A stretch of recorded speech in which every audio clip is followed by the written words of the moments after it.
বন্ধ হয়ে গেল ১১২ ফুট উচ্চতার বড় দুর্গাপুজো। কামালপুর গ্রাম পঞ্চায়েতের কামালপুর গ্রামের মানুষ এবছর বিশ্বের সবচেয়ে বড় দুর্গা প্রতিমা উপস্থাপনা করবেন বলে ঠিক করেছিলেন।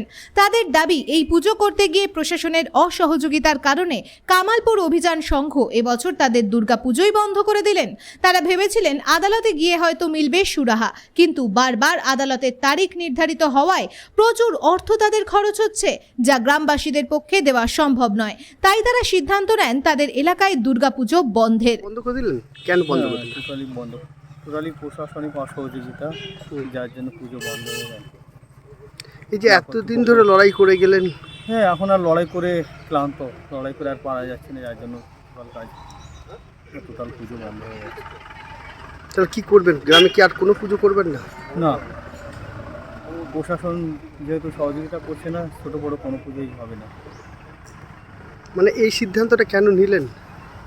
কাল আগামী দিন তো আদালতে যাওয়ার দিন ছিল।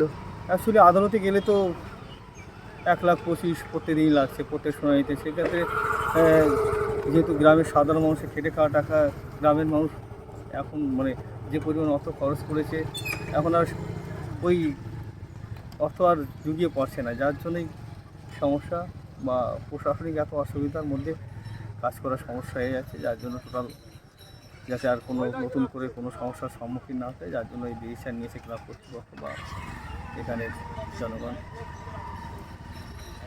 আপনার নাম? অপূর্ব রায়। আপনি? আমি প্রধান শিল্পী এখানকার।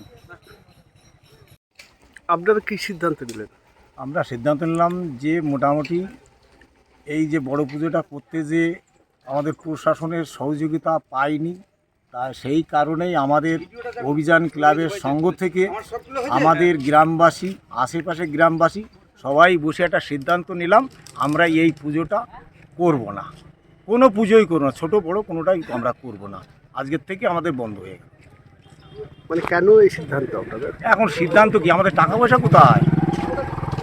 আমাদের টাকা পয়সা কোথায়? গরিব মানুষের জামা প্যান্ট কিনা বন্ধ করে দিয়েও তারাও কিন্তু এর পাশে দিছিল। দেওয়ার কারণ কি? যে মোটামুটি একটা পুজো হলে পরে, একটা মেলা হলে পরে, সেখানে দিদি তো আগেই বলেছে বেকার ছেলেপেলে রোজগারের পথ একটাই আছে, দুটো চপ বেচো, ঘুগনি বেচো, ফুচকা বেচো। তা সেইখান থেকে আজকে দিদিও আমাদের সেই বইমুখ করে দিল, বললো মুখ দেখ কথা, বললো আর একটা। এই জন্যই আমরা দেখলাম সিদ্ধান্ত নিয়ে প্রশাসন আমাদের সহযোগিতা নেই। কারণ এই পুজোর পক্ষে প্রশাসন কী করবে? প্রশাসন অর্ডার, ওরা বলছে আমাদের অর্ডার উপরের, কারণ উপরের অর্ডার তাহলে এনাদের তো করার কিছু নেই, আর প্রশাসনের বাইরেও আমরা যেতে পারবো না। তার থেকে আমরা নিজেরাই স্থগিত দিয়ে দিলাম এই পুজোর থেকে। তাহলে কি আর কোনো পুজোই করবেন না? কোনো পুজোই করবো না, ছোট বড় কোনোটাই আমরা করবো না। কারণ মানুষের যে আশা আশঙ্কা সবই তো মুছে গেল। সারা দেশের মানুষ, সারা গ্রামের মানুষ, আশেপাশের অঞ্চলের মানুষ চোখে খালি জল এই বড় দুর্গার জন্য। সবাই তো দেখলাম কান্না করছে। আর কি করব? কান্না কান্না আমি তো বলতে পারছি না, আমি যে একটা সদস্যই আমি বলতে পারছি না। সবার তো প্রেশার আমার পরে, আমি কোন দিকে যাব? আমার তো মাঝে মাঝে বাড়ির থেকে পালিয়ে যেতে হচ্ছে, যে ওদের সামনে যাব না, গেলেই হয়তো 2-4-5 কথা বলে, তবু আমি বুঝাই তাদের, বলে দিচ্ছি দেখ আমাদেরও তো করার কিছু না, আমরা তো উপর নেতৃত্ব পর্যন্ত গেছি, আর সেখানে যদি অর্ডার যদি না দেয় আমাদের তো করার কিছু নেই।